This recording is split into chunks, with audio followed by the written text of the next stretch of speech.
ಅದ್ಭುತವಾದ ಈ ಎಲೆಯ ಒಂದು ಮಾಹಿತಿಯನ್ನು ಕೇಳಿದ್ರೆ ನಿಜವಾಗ್ಲೂ ಶಾಕ್ ಆಗ್ತೀರಾ. ಒಂದು ಔಷಧಿ ಗುಣ ಇದರಲ್ಲಿ ಏನೆಲ್ಲ ಹೊಂದಿದೆ, ಯಾವ ರೀತಿ ಇದೆ, ಇದರ ಬಗ್ಗೆ ವಿವರಣೆ ನಿಮಗೆ ಬೇಕಾ? ನೋಡ್ರಿ, ಮುಂಜಾನೆದ್ದು ಬಾಗು ಹಾಕೋದು, ಹೂವು ಹರಿಲಿತ್ತದೆ, ದೇವ್ರ ಪೂಜೆಗದು ಇಷ್ಟೆಲ್ಲ ಹೂವಾಗ್ಯವ್ರಿ. ಹೂವು ಹರಿಬೇಕು. ಅಲ್ಲಿ ಹತ್ತಿ ಹೂವು ನೀರು ತುಂಬಿಳುತ್ತಾರ್ರಿ. ನೋಡ್ರಿ, ನಾ ಯಾರ್ಯಾರೇನು ಮಾಡತ್ತಾರ ಗೊತ್ತಿಲ್ರಿ. ನೋಡಂಬರಿ ಬಾಗುಕ್ಕ ಎಷ್ಟದ ಅಂತ. ಬಾಗುಕ್ಕ ಎಷ್ಟದಿಲ್ಲ ಇಷ್ಟೇ. ಇನ್ನು ಆವಿಲ್ಲ ಒಳಗೆ ತುಳಸಿ ಗಿಡ ಅಡ್ಡಾಗಿಲ್ಲ. ನೋಡ್ರಿ, ಎರಡು ಗುಲಾಬಿ ಹೂ ಆಗ್ಯಾವ್ರಿ, ಎಷ್ಟು ಚಂದಾಗಿ. ನೋಡ್ರಿ, ಮುಂಜಾನೆ ಎದ್ದು ದೇವ್ರ ಪೂಜೆ ಮಾಡ್ಲತ್ತಾರ್ರಿ ಅಕ್ಕ. ನಾಲ್ಕು ಜಳಕ ಮಾಡ್ಲತ್ತಾರ್ರಿ. ನೋಡ್ರಿ, ಎರಡು ಪಪ್ಪಿಕಾಯಿ ಆಗ್ಯಾವ. ಅದು ಬೇಡ, ಅದು ಬೇಡ, ಅದು ಬೇಡ ಹೇಳಿದ್ದೆಲ್ಲ ಹರಿ ಬಡ್ಸಿಸಲ್ಲ. ನಾನು ಹೂವು ಹರಿದ್ಲಿತ್ತೀನಿ. ನೋಡ್ರಿ, ಇದು ನೋಡ್ಕೊ. ನೋಡ್ರಿ, ರಂಗೋಲಿ ತೆಗದಾರಿ. ಸಾತಿ ನನಗೆ ಹೇಳ ನೋಡಿ ಬಾಗೋಕ್ಕ ದೇವ್ರ ಪೂಜೆ ಮಾಡ್ಲತ್ತಾರ್ರಿ. ನನಗೆ ಹೇಳ್ದಾಳ್ರಿ ಹೂವು ಹರ್ಲಿತ್ತಂತೆ. ಈ ಪಾರೆಲ್ಲ ಹೂವು ಇಷ್ಟ ಅನ್ರಿ. ಅಕ್ಕ ಹೊರಗೆ ಹೂವು ಹಾಕಲ್ಲ. ಇಲ್ಲಿ ಹೊರಗೆ ಇದು ಎಲ್ಲ ಕಡೆ ಹಾಕ್ಲತ್ತಾಳ್ರಿ. ಎಷ್ಟೊತ್ತ ಅಕ್ಕ ಶಟ್ಕೊಂಡು ಕೂತಾಳ ನೋಡ್ರಿ. ಮಾಡತಕ್ಕ ಮಾಡಿ ಅಲ್ಲಿ ಹೊರಗೆ ಲಕ್ಷ್ಮಿಗೆ ಹೊಂಟಿವ್ರಿ. ಲಕ್ಷ್ಮಿ ಹೊರಗೆ ಐತ್ರಿ. ಲಕ್ಷ್ಮಿ ಅಲ್ಲಿ ಹೊರಗದು ಹೊಂಟಿಳ್ರಿ. ಇಲ್ಲೇ ಆಯ್ತಿದ್ದ ನೋಡ್ರಿ. ಬಾತೋಡ್ರಿ ಅಕ್ಕ. ಎಲ್ಲೇ ಹ್ಞೂ, ಇಲ್ಲೊಂದು ಊರ ಕಡೆ ಹಚ್ಚು. ಇದು ಲಕ್ಷ್ಮಿ ರೀ. ಒಳಗೆ ಲಕ್ಷ್ಮಿ ಹಂಗ ತೋರಿಸ್ತೀನಿ. ಒಂದ್ಸಲ ಆಗೈತಿ ಹೂವು ಬಾಡಿ ನೋಡ್ರಿ. ಇಲ್ಲಿ ಲಕ್ಷ್ಮಿಗೆ ಬಾಗೋಕೈ ಸದ್ ಪೂಜೆ ಮಾಡ್ತೀನಿ. ಕುಮ್ಯ ಏನಾರ ಮಾಡ್ಲತ್ತೀನಿ. ಹುಡಿ ಚಲ್ದಿ ನೋಡಿ ಎಣ್ಣೆ ಕುಮ್ಮಿ ಹುಡ್ಕೋ. ಇದು ನೀನ ಚೆಲ್ಲಿದಿ. ಇದು ಸರಿಯಾಗನೇ ಬದಲಾಗೈತೆ. ಬಂದವ್ರಿ 6:15 ಐತಿ ನೋಡ್ರಿ. ಟೈಮ್ 6:15 ಆಗೈತಿ. ಈ ಪಾರ್ಟಿ ಬಿಸಿಲು ಐತಿ. ಹ್ಯಾಂಗೆ ಮಾಡೋದು ಹೇಳ್ರಿ. ಹಿಂಗೆ ಬಿಸಿಲತ್ರಿ. ಈಗ ಅನಾಹುತ ಬಿಸಿಲು. ಸಿದ್ಧಾರ್ಥ ಭಾಗ್ಯ ಅನ್ನಕತ್ತಾರ ಫಸ್ಟ್ ನಡೀರಿ ಬೆಂಗ್ಳೂರಿಗೆ, ಸಾಕಿಲ್ಲಿ ಇದ್ದಿದ್ದು ಅಂತ ಹೇಳ್ಬಿಟ್ಟು. ನಮ್ಮದು ತುಳಜಾಪುರ ಒಂದು ಬಾಕಿ ಅದ. ಅದು ಒಂದು ಮುಗಿಸ್ಕೊಂಡು ಹೋಗೋಣಂತ ಕಾಯಕತ್ತೀವ್ರಿ. ಅದೊಂದು ಮುಗಿಸಿದ್ವಿ ಅಂದ್ರೆ ಮುಗೀತು, ನಾವು ಹೋಗೋದೇ ಇನ್ನು ಊರಿಗೆ. ಚಿಳ್ಳೆ ಮಿಳ್ಳೆ ಎಲ್ಲ ಹಿಂಗದ ನೋಡ್ರಿ. ನಿಮಗೆ ಸತಿ ನಾನು ಗಿಡನೇ ತೋರಿಸಿಲ್ಲ. ಆಮೇಲೆ ಇನ್ನೊಂದು ಔಷಧಿ ಹೇಳ್ಬಿಡ್ತೀನಿ. ಏನು ಗಿಡ ಹಾಕ್ಯಾರು ಏನೆಲ್ಲ ಅಂತ ತೋರಿಸ್ತೀನಿ ಬರ್ರಿ. ಭಾಳ ದಿನ ಐತೆ ತೋರಿಸಿಲ್ಲ. ಹಾಗೆ ಹೊಸ ಹೊಸ ಗಿಡಗಳು ಹಾಕ್ಯಾರ. ಹೂವಿನ ಗಿಡ ಆಗಲಿ, ಒಂದು ಔಷಧಿ ಗಿಡಗಳಾಗಲಿ ತುಂಬಾ ಹಾಕ್ಯಾರ. ಎಲ್ಲವನ್ನು ತೋರಿಸ್ತೀನಿ ಇವತ್ತು ನಿಮಗೆ. ಇದೇನು ನೋಡಕತ್ತಾರ ನೋಡ್ರಿ, ಈ ಗಿಡ ಕರಿ ಮದುಗುಣಿಕಿ ಗಿಡ ಅಂತ ಹೇಳ್ತಾರೆ. ಈ ಕರಿ ಮದುಗುಣಿಕಿ ಗಿಡ ಒಂದು ಔಷಧಿ ಗಿಡ ಆಗಿ ಉಪಯೋಗ ಬರ್ತೈತಿ. ಇದ್ರದ್ದು ಕಾಯಿ, ಈ ಕಾಯಿನಿಂದ ಅಮಾವಾಸ್ಯೆ ದಿವಸ ಬಾಗಿಲು ಮುಂದೆ ಶಿವನಿಗೆ ತುಂಬ ಪ್ರಿಯವಾದ ಕಾಯಿ ಇದು. ಹಾಗಾಗಿ ಅಮಾವಾಸ್ಯೆ ದಿನ ಬಾಗಿಲು ಮುಂದೆ ದೀಪನ ಹಚ್ತಾರೆ. ಇದು ಅಡ್ಡ ಕಟ್ ಮಾಡಿ. ನಾನು ಯಾವತ್ತೂ ಹಚ್ಚಿಲ್ಲ, ನಮ್ಮ ಮನೇಲಿ ಯಾರು ಕೂಡ ಹಚ್ಚಿಲ್ಲ. ಅಂದ್ರೆ ಬೇರೆದವ್ರ ಕಡೆ ಮನೆ ಮುಂದೆಲ್ಲ ಹಚ್ಚಿದ್ದು ನಾನು ನೋಡೀನಿ. ತುಂಬ ಪ್ರಿಯಗೆ ಇದು ಶಿವನಿಗೆ ತುಂಬ ಪ್ರಿಯವಾದ ಒಂದು ಈ ಕಾಯಿ ಅಂತ ಹೇಳ್ತಾರೆ.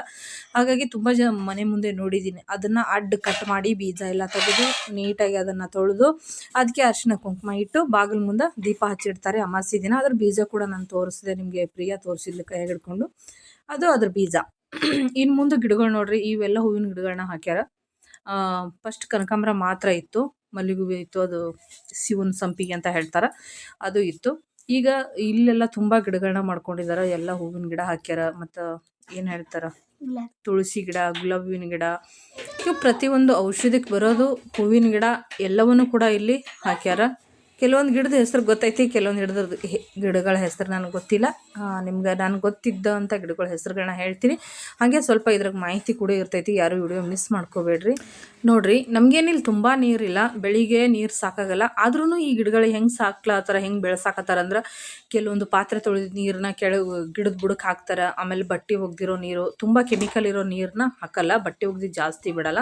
ಪಾತ್ರೆ ತೊಳೆದಿದ್ದ ನೀರು ಸ್ವಲ್ಪ ಹಾಕ್ಬೋದು. ತುಂಬ ಸೋಪ್ ಹಾಕಿ ತೊಳೆದಿದ್ರೆ ಹಾಕಕ್ಕೆ ಹೋಗ್ಬಾರ್ದು. ಯಾಕಂದರೆ ಕೆಲವೊಂದು ಗಿಡಗಳಿಗೆ ಸೆಟ್ ಆಗಲ್ಲ. ಈ ಸಾಬೂನು ಪುಡಿ ಅಂತ ಹೇಳ್ತೀವಿ, ನೀರ್ಮ ಪುಡಿ ಹೇಳ್ತೀವಿ, ಸಾಬನ್ನು. ಆ ನೀರುಗಳು ಹೋದಾಗ ಏನಾಗ್ತೈತಿ, ಕೆಲವೊಂದು ಗಿಡ ಒಣಗ್ತಾವು, ಕೆಲವೊಂದು ಗಿಡ ಬೆಳಿತಾವು.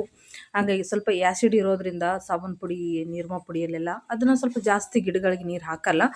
ಚಿಕ್ಕ ವಯಸ್ಸಲ್ಲಿದ್ದಾಗೆಲ್ಲ ಅವೇ ಇದರಲ್ಲೇ ಬೆಳೆಸಿದ್ವಿ. ಆದರೆ ನಾನು ಎಲ್ಲ ಥರದ ಗಿಡ ಹಾಕಿದ್ದೆ, ಕೆಲವೊಂದೊಂದು ಇರಲಿಲ್ಲ ಇದರಲ್ಲಿ. ಈಗೆಲ್ಲ ಹೊಸ ಗಿಡಗಳು ಬಂದವಲ್ರಿ, ತುಂಬ ಸೂಕ್ಷ್ಮಿ. ಈಗಿನ ಕಾಲದಲ್ಲಿ ಮನುಷ್ಯರು ಸೂಕ್ಷ್ಮಿ, ಗಿಡಗಳನ್ನು ಸೂಕ್ಷ್ಮಿ. ಹಾಗೆ ಕೆಲವೊಂದು ಗಿಡಗಳು ಬೆಳೆಸ್ಬೇಕಾದ್ರೆ ಅವಕ್ಕೆ ಯಾವ್ದು ದಕ್ತದ ಯಾವ್ದು ದಕ್ಕಲ್ಲ ಅಂತ ನೋಡಿ ನೀರುಗಳನ್ನ ಹಾಕಿ ನಾವು ಬೆಳೆಸ್ಕೋಬೇಕಾಗ್ತದೆ. ಇಲ್ಲಿ ಗುಲಾಬಿ ಹೂವಿನ ಗಿಡ ಕೂಡ ಹಾಕ್ಯಾರ. ಗಿಡಗಳಿಗೆ ಏನಂದ್ರೆ ಮೇನ್ ಬೂದಿ, ಒಲೆನ್ ಬೂದಿ ಮತ್ತು ತಿಪ್ಪಿ ಗೊಬ್ಬರ, ಬೇರೆ ಎಣ್ಣೆ ಪುಡಿ ಏನೂ ಬೇಕಾಗಲ್ಲ ರೀ ಇಲ್ಲಿ. ಅದು ಅಷ್ಟು ಹಾಕಿದ್ರೆ ಚಂದ ಗಿಡ ಬೆಳಿತಾವೆ ಒಂದು. ಮತ್ತು ಈ ಸದ್ಯ ನಾವು ಇಷ್ಟು ಹಾಕಿದ್ದೇವೆ ನೋಡ್ರಿ ಈ ಗಿಡಗಳು. ಈ ಗಿಡಗಳನ್ನ ಹಾಕೋದ್ರಕ್ಕಿಂತನೂ ತರಕಾರಿಗಳನ್ನ ಹಾಕೋಬೋದು ನಾವು ಇಲ್ಲಿ. ಆರಾಮಾಗಿ ತರಕಾರಿಗಳನ್ನ ಬೆಳಿಬೋದು. ಇಷ್ಟು ಏನು ಜಾಗ ನಿಮ್ಗೆ ತೋರಿಸ್ತೀನಿ ಅಷ್ಟು ಜಾಗದಲ್ಲಿ ತರಕಾರಿ ಕೂಡ ಬೆಳಿಬೋದು. ಪ್ರತಿಯೊಂದು ಹೂವಿನ ಗಿಡ ಆಗಲಿ ಒಂದೆಲ್ಲ ಗಿಡಗಳು ಕೂಡ ಇಲ್ಲಿ ಇವರು ಹಾಕ್ಯಾರ. ಈ ತರಕಾರಿ ಬೆಳೆಯೋದ್ರಿಂದ ತುಂಬ ತರಕಾರಿ ತಿನ್ನೋರಿಗೆ ಈ ಒಂದು ಜಾಗ ನೋಡ್ರಿ, ಇಲ್ಲಿಂದ ಇಷ್ಟು ಜಾಗ ಐತಲ್ಲ, ಇದು ಫುಲ್ ಇದ್ರಷ್ಟದಾಗ ದುನೆ ಗಿಡಗಳನ್ನ ಇಲ್ಲಿ ನಾವು ಬೆಳ್ಕೊಬೋದು. ಇಷ್ಟರದಾಗ ಏನಂದ್ರೆ ಸುಮ್ಮನೆ ನೀರು ಯಾವುದಕ್ಕಾದ್ರೂ ವೇಸ್ಟ್ ಮಾಡೋದಕ್ಕಿಂತ ಇಲ್ಲಿ ನಾವು ಇಷ್ಟರದಾಗ ಕೆಲವೊಂದು ಗಿಡಗಳನ್ನ ಬೆಳ್ಕೊಳ್ಳೋದು. ಹೂವಿನ ಗಿಡ, ತರಕಾರಿ ಗಿಡ ಯಾವುದಾದ್ರೂ ಬೆಳಿಬೋದು. ನೋಡ್ರಿ ಈ ಕಡೆ ಎಲ್ಲ ಕನಕಾಂಬ್ರ ಹಾಕಿರಿ, ಎಷ್ಟೊಂದು ಕನಕಾಂಬ್ರ ಹೂವಿನ ಗಿಡ ಆಗ್ಯಾವ. ಅದ್ರ ಜೊತೆಗೆ ಇನ್ನೊಂದು ಸ್ವಲ್ಪ ಹೂವಿನ ಗಿಡಗಳನ್ನ ಬೆಳೆದ್ರೆ ಅದಕ್ಕೂ ಒಂದು ಮನೆಗಾಗಲಿ ಬೇರೆದಕ್ಕಾಗಲಿ ಯೂಸ್ ಆಗ್ತದೆ. ಇಷ್ಟೆಲ್ಲ ಗಿಡಗಳು ಬೆಳೆದ್ರೆ ಇದು ಒಂದು ಔಷಧಿ ಗಿಡ. ಈ ಔಷಧಿ ಗಿಡದ ಬಗ್ಗೆ ನಾನು ಸಪ್ರೇಟಾಗೇ ವಿಡಿಯೋ ಮಾಡ್ತೀನಿ, ಯಾಕಂದ್ರೆ ಇದ್ರಾಗ ಸರಿ ಬರಲ್ಲ. ಅದಕ್ಕೂ ನಿಮಗೋಸ್ಕರನೇ ಒಂದು ಆ ಗಿಡದ ಸಲುವಾಗಿ ನಾನು ಒಂದು ವಿಡಿಯೋನ ಮಾಡ್ತೀನಿ. ಇದು ಒಳ್ಳೆ ಗುಣ ಹೊಂದಿರುವಂಥ ಒಂದು ಗಿಡ. ಕಿಡ್ನಿ ಸ್ಟೋನಿಗೆ ಅಂತ ತುಂಬ ಪವರ್ಫುಲ್ ಎಲೆಗಳಿದೆಲ್ಲ. ಇದು ಹೆಂಗೆ ಬೆಳಿತೈತಿ, ಇದು ಹೆಂಗೆ ಬಳಸ್ಕೋಬೇಕು, ಈ ಎಲೆಯಿಂದ ಏನು ಉಪಯೋಗ ಐತಿ, ಇದು ಎಷ್ಟೆಲ್ಲ ಉಪಯೋಗ ಬರ್ತದೆ, ಮತ್ತು ಯಾರೆಲ್ಲ ತಿನ್ನಬೇಕು ಯಾರೆಲ್ಲ ತಿನ್ನಬಾರ್ದು, ತಿಂದರೆ ಏನೆಲ್ಲ ಆಗ್ತದಂತ ಎಲ್ಲವೂ ಕೂಡ ನಾನು ಮುಂದಿನ ವಿಡಿಯೋದಾಗ ಖಂಡಿತ ನಿಮ್ಗೆ ಇದನ್ನು ತಿಳಿಸ್ತೀನಿ. ನಿಮ್ಗೆ ಯಾಕೆ ಕೆಲವೊಂದು ಗಿಡಗಳನ್ನ ಮನೆ ಮುಂದೆ ಬೆಳೀರಿ, ತರಕಾರಿಗಳಾಗಲಿ ಈ ಥರ ಹೂವಿನ ಗಿಡಗಳಾಗಲಿ ಯಾಕೆ ಮನೆ ಮುಂದೆ ಬೆಳಿಬೇಕು ಅಂತ ಹೇಳಕತ್ತೇನೆಂದ್ರೆ, ಒಂದು ತರಕಾರಿ ಬೆಳೆದ್ರೆ ನೋಡ್ರಿ, ಸ್ವಂತ ನೀವೇ ಈ ಒಂದು ಗೊಬ್ಬರಗಳ ಮನೆ ಮುಂದೆ ಇರೋ ಗೊಬ್ಬರ, ಅಥವಾ ನೀವು ಮನೆಯಲ್ಲಿ ಈ ಕಸ ಎಲ್ಲ ಇದು ಮಾಡ್ಕೊಂಡಿರ್ತಾರಲ್ಲ, ಏನಾದ್ರು ತರಕಾರಿ ಎಲ್ಲ ಕಟ್ ಮಾಡ್ಕೊಂಡಿರ್ತೀರ, ಈರುಳ್ಳಿ ಸಿಪ್ಪೆ ಆಗಲಿ ಬೆಳ್ಳುಳ್ಳಿ ಸಿಪ್ಪೆ ಆಗಲಿ, ಅದು ಟೊಮೊಟೊ ಕಟ್ ಮಾಡಿರೋದು, ಕೊಳ್ತಿರೋ ಟೊಮೊಟೊ, ಬಾಳೆಹಣ್ಣಿನ ಸಿಪ್ಪೆ ಎಲ್ಲ ಒಂದು ಕಡೆ ಗುಡ್ಡೆ ಹಾಕಿ ಅದ್ರೊಳಗೆ ಮಣ್ಣು ಮಿಕ್ಸ್ ಮಾಡ್ಬೇಕ್ರಿ. ನೀವೇನದು ವೇಸ್ಟ್ ಎಲ್ಲ ಕಟ್ ಮಾಡಿ ತೆಗ್ದಿರ್ತೀರಲ್ಲ ಅದು ಎಲ್ಲ ಒಂದು ಕಡೆ ಹಾಕಿ ಅದ್ರ ಮ್ಯಾಲ ಮಣ್ಣು ಹಾಕ್ಬೇಕ್ರಿ. ಮಣ್ಣು ಹಾಕಿ ಒಂದಿನ ಬಿಟ್ಟು ಒಂದಿನ ಅದಕ್ಕೆ ನೀರು ಹಾಕಬೇಕು. ನೀರು ಹಾಕಿದಾಗ ಏನಾಗ್ತದೆ, ಗೊಬ್ಬರ ಕೊಳುತು ಎಲ್ಲ ಕೊಳುತು ಹೋಗ್ಬಿಡ್ತೈತಿ. ಕೊಳುತು ಹೋದ್ಮೇಲೆ ಸ್ವಲ್ಪ ನೀವು ಹಾಗೆ ಒಂದು ಥೊಡೆ ದಿನ ನೀರು ಹಾಕ್ಲಾರ್ದೆ ಹಾಗೆ ಬಿಟ್ರಿ ಅಂದ್ರೆ ಏನಾಗ್ತದೆ, ಅದು ಗೊಬ್ಬರ ಆಗ್ತದೆ. ಆ ಗೊಬ್ಬರನ ನೀವು ಈ ಥರ ಗಿಡಗಳಿಗೆ ಬಳಸ್ಕೊಂಡಾಗ ಏನಾಗ್ತದೆ, ಗಿಡಗಳ್ನು ಚಲೋ ಬೆಳಿತವೆ. ಯಾವುದೇ ಒಂದು ಕೆಮಿಕಲ್ ಇರಲ್ಲ, ಒಂದು ಔಷಧಿ ಹೊಡೆಯೋದಿರಲ್ಲ, ಮತ್ತು ಅಂಗಡಿ ಒಂದು ಕೆಮಿಕಲ್ ಗೊಬ್ಬರಗಳ್ನ ಹಾಕೋದು ಅವಶ್ಯಕತೆ ಇರಲ್ಲ. ಹಾಗಾಗಿ ಚಂದ ಗಿಡ ಬೆಳಿತಾವೆ.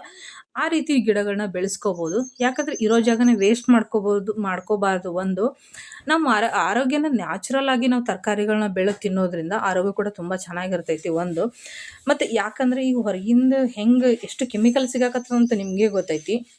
ಎಲ್ಲ ಸ್ವಲ್ಪ ಸ್ವಲ್ಪ ಹಾಕಿ ಬೆಳ್ಕೊಂಡ್ರೆ ನಮ್ಮ ಮನೆಗೆ ಆಗಲಿ ನಮಗಾಗಲಿ ತುಂಬಾ ಯೂಸ್ ಆಗ್ತದೆ.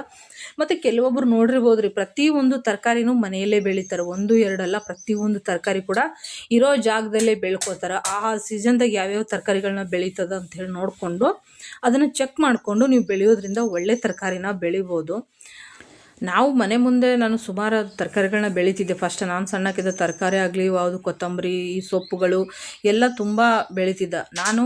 ಈ ನೀರು ಇರಲಿಲ್ಲ ಅವಾಗ. ನಾವು ಬೇರೆದವ್ರ ಜಮೀನಿಂದ ನೀರು ಎತ್ಕೊಂಡು ಬಂದು ಕುಡಿಯೋಕ್ಕಾಗಲಿ, ಬಟ್ಟೆ ಒಗೆಯೋಕ್ಕಾಗಲಿ, ಬೇರೆದವ್ರ ಜಮೀನಲ್ಲಿ ಹೋಗಿ ಆ ನೀರನ್ನ ಎತ್ಕೊಂಡು ಬಂದು ಆ ನೀರು ನಾವು ಪಾತ್ರೆ ತೊಳಿಬೇಕಾದ್ರೆ ಒಂದು ಟಬ್ ಒಳಗೆ ಹಾಕ್ಕೊಂಡು ತೊಳೆದು ಆ ನೀರನ್ನ ಗಿಡಗಳಿಗೆ ಹಾಕಿ ಗಿಡಗಳನ್ನ ಬೆಳೆಸ್ತಾಯಿದ್ವಿ. ಒಂದು ತರಕಾರಿ ಆಗಲಿ, ಒಂದು ಬೆಳೆ ಆಗಲಿ, ಎಲ್ಲವೂ ಕೂಡ ಅದರಲ್ಲಿ ನಾವು ಬೆಳ್ಕೊತಿದ್ದೆ. ಬೆಳೆ ಅಂದ್ರೆ ಅದೇ ಈ ತರಕಾರಿ, ಕಾಯಿಪಲ್ಯದ್ದು, ಈ ಥರದ್ದು ಒಂದು ಹೀರೆಕಾಯಿ, ಬೆಂಡೆಕಾಯ್ದು, ಆ ಥರದ್ದೆಲ್ಲವು ಸೊಪ್ಪು ಆಗಲಿ ಹಾಗೆ ಬೆಳ್ಕೊತಿದ್ವಿ. ಆ ಒಂದು ಅನುಕೂಲದ ಮೇಲೆ ನಿಮಗೂ ಕೂಡ ಹೇಳತ್ತೀನಿ, ನಿಮಗೂ ಕೂಡ ಅನುಕೂಲ ಆಗಲಿ. ತುಂಬ ಬ್ಯುಸಿ ಇದ್ದೀವಿ, ನಮ್ಗೆ ಟೈಮೇ ಇಲ್ಲ ಅನ್ನೋರಿಗೆ ಭಾನುವಾರ ಒಂದಿನ ಕೂತ್ಕೊಂಡು ಅದ್ರದ್ದು ಒಂದು ಗಿಡದ ಒಂದು ವ್ಯವಸ್ಥಾನ ಮಾಡ್ಕೊಳ್ರಿ. ವ್ಯವಸ್ಥಾನ ಅಂದ್ರೆ ಕೇರ್ ಮಾಡಿರಿ ಅವಕ್ಕೆ. ಭಾನುವಾರ ನೀವು ಫ್ರೀ ಇರ್ತೀರಿ ಆವತ್ತಿನ ದಿನ ಮಾಡ್ಕೊಳ್ರಿ.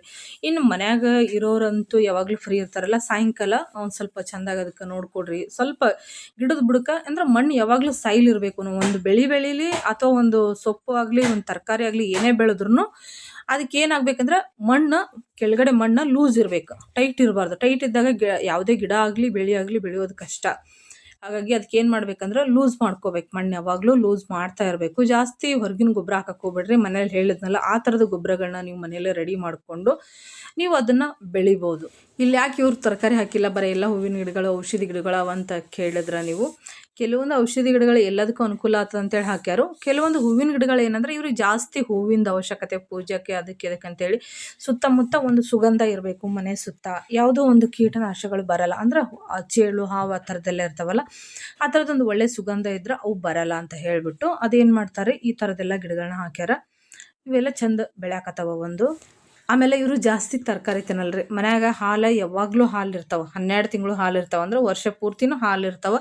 ಹಾಲು ಜಾಸ್ತಿ ಊಟ ಮಾಡೋದ್ರಿಂದ ತುಪ್ಪ ಹಾಲನ್ನೇ ಜಾಸ್ತಿ ಊಟ ಮಾಡ್ತಾರೆ. ಬೇಕಂದ್ರೆ ಸ್ವಲ್ಪ ಶೇಂಗಾ ಸಾರು ಮಾಡ್ಕೋತಾರೆ, ಅಂದ್ರೆ ಕಡಲೆ ಬೀಜ ಪೌಡ್ರ್ ಸಾಂಬಾರು ಮಾಡ್ಕೋತಾರೆ. ಹಾಗಾಗಿ ಇವರಿಗೆ ತರಕಾರಿದ ಅಷ್ಟು ಅವಶ್ಯಕತೆ ಇರಲ್ಲ. ಚಾರು ಚೂರು ಬೇಕು ಅಂದ್ರೆ ಸ್ವಲ್ಪ ಸಾಂಬಾರು ಸಂತೆ ಇರ್ತೈತ್ರಿ, ಅವತ್ತು ಒಂದು ಸ್ವಲ್ಪ ತೊಗೊಂಬರ್ತಾರೆ. ಇಷ್ಟು ನಮ್ಮ ಹೊಲದ ಒಂದು ತರಕಾರಿ ಬೆಳೆಯೋದಾಗಲಿ ಒಂದು ಗಿಡಗಳ ಒಂದು ಮಾಹಿತಿನ ನಿಮ್ಗೆ ಕೊಟ್ಟಿದ್ದೀನಿ. ಆರಾಮಾಗಿ ಮನೇಲಿ ಬೆಳೆದು ಆರೋಗ್ಯವಾಗಿರಲಿ ಅಂತ ಕೇಳ್ತಾ, ಯಾಕಂದರೆ ಒಂದು ಪುಟ್ಟ ಸಂಸಾರಕ್ಕೆ ಒಂದು ಈ ರೀತಿ ಮಾಡ್ಕೊಳ್ಳೋದ್ರಿಂದ ತುಂಬ ಚೆನ್ನಾಗಿ ಬೆಳಿತೈತಿ. ಈ ರೀತಿ ನೀವು ಮಾಡ್ಕೋಬೋದು. ಇದೇನು ಗಿಡ ತೋರಿಸಿದ್ನಲ್ಲ ಇಷ್ಟೊತ್ತು, ಇದ್ರದ್ದು ಒಳ್ಳೆ ಒಂದು ವಿವರಣೆ ಕೊಡ್ತೀನಿ ನಿಮ್ಗೆ. ಖಂಡಿತ ಅದ್ರ ಒಂದು ಒಳ್ಳೆ ಔಷಧಿ ಗುಣ ಐತೆ ಅದರಲ್ಲಿ. ಹಾಗಾಗಿ ಇದು ಇಷ್ಟೆಲ್ಲ ಬೆಳೆದಾರೆ ನೋಡ್ರಿ, ಒಂದೇ ಒಂದು ಎಲೆಯಿಂದ ಇಷ್ಟೆಲ್ಲ ಬೆಳ್ಕೊಂಡೈತಿ. ಇದು ಪೂರ್ತಿ ಮಾಹಿತಿ ನೆಕ್ಸ್ಟ್ ವಿಡಿಯೋದಾಗ ಖಂಡಿತ ಕೊಡ್ತೀನಿ, ಯಾರು ಮಿಸ್ ಮಾಡ್ಕೋಬೇಡಿ.